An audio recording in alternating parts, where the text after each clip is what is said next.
Welcome to Dodger Fan Weekly, Week 15. I'm Adele. And I'm Annadelle. And we love the Dodgers.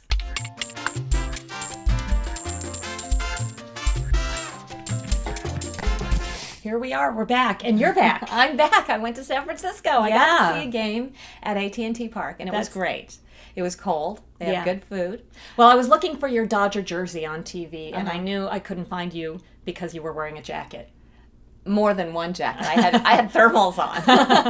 I'm from LA. But the Dodgers whooped the Giants. That was a big night, and the Dodgers were 7-3 in the last 10 games. And you know, someone says, that doesn't sound so great, but they won series. They took 2 out of 3 and 3 out of 4. 2 out of 3 from Colorado, 3 out of 4 from Philly.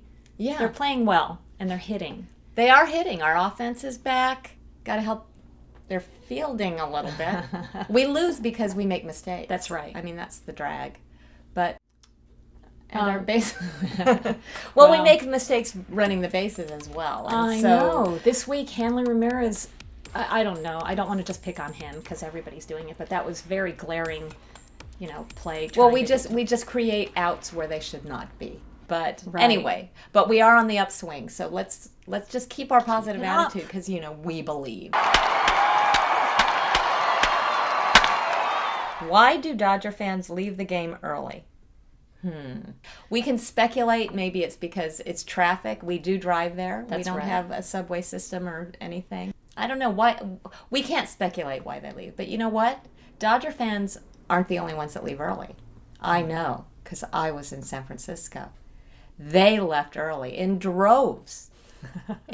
So I'm just tired of people. Now, no one can say Dodger fans are fickle because they leave early. Right. Because it ain't true. We're not the only ones that leave early.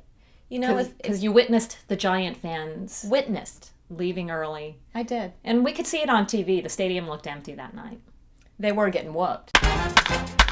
We have 2 fan questions this week. We've got another one.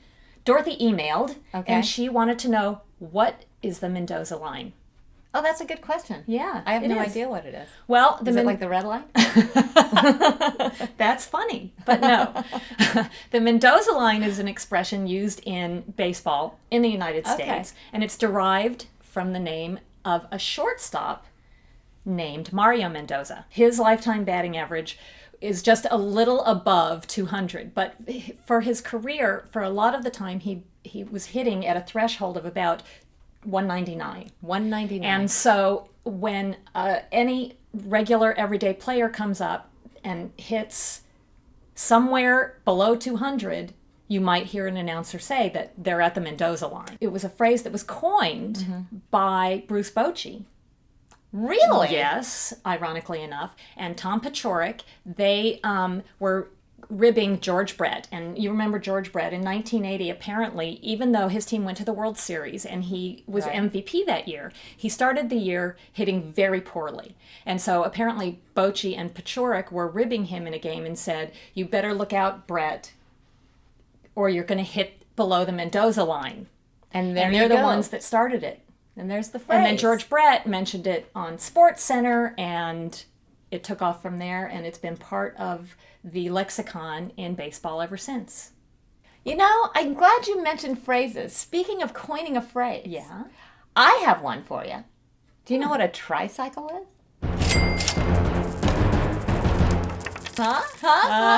Well, I wanted one as a kid. I know that. We never got one, did we? We had to share if we did. But anyway, in baseball, when you hit the cycle, you hit a single, a double, a triple, and a home run. Right. Well, if you hit a tricycle, you hit a single, a double, and a triple.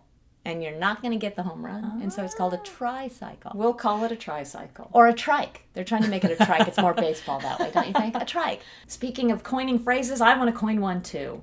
Okay. I'll let you. Okay. I want to coin the learning curve.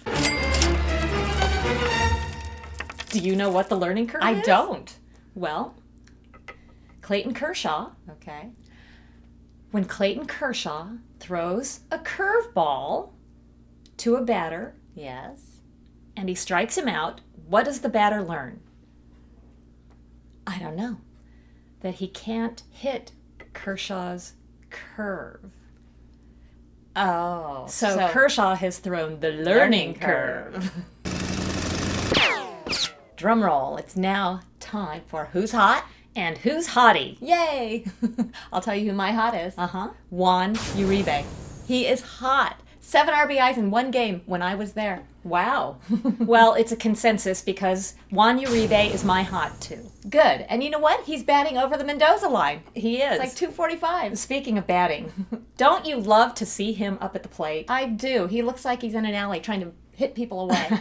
And it works. It does work. All right, my hottie. Yeah. He's now a giant. Yeah.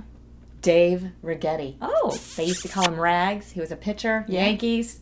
And then they called him Spaghetti Righetti when his arm got hurt. But he's now a cute coach for the Giants. He is a hottie. He is a hottie. Well, I'm going with the Giants hottie too. Oh. Brandon Crawford. He's the shortstop. He is. He's a pretty little hottie. Da-da-na-na-na. It's time for next week. We're on the road into the All-Star break, and we're playing Arizona Monday, Big. Tuesday, and Wednesday In Arizona. in Arizona. But Big, then big. we get to come home and we play the Rockies in Dodger Stadium Big, Thursday, big. Friday, Saturday, and Sunday. It's a 4-game 4 series. games. And then it's a break for baseball.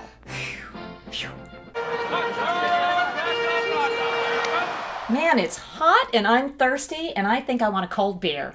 Well, they have beer at Dodger Stadium. Great. Different kinds, Bud, Coors. Well, I'll take a Bud. Okay. How much is it? $10. Here you go. And here you go. Thanks.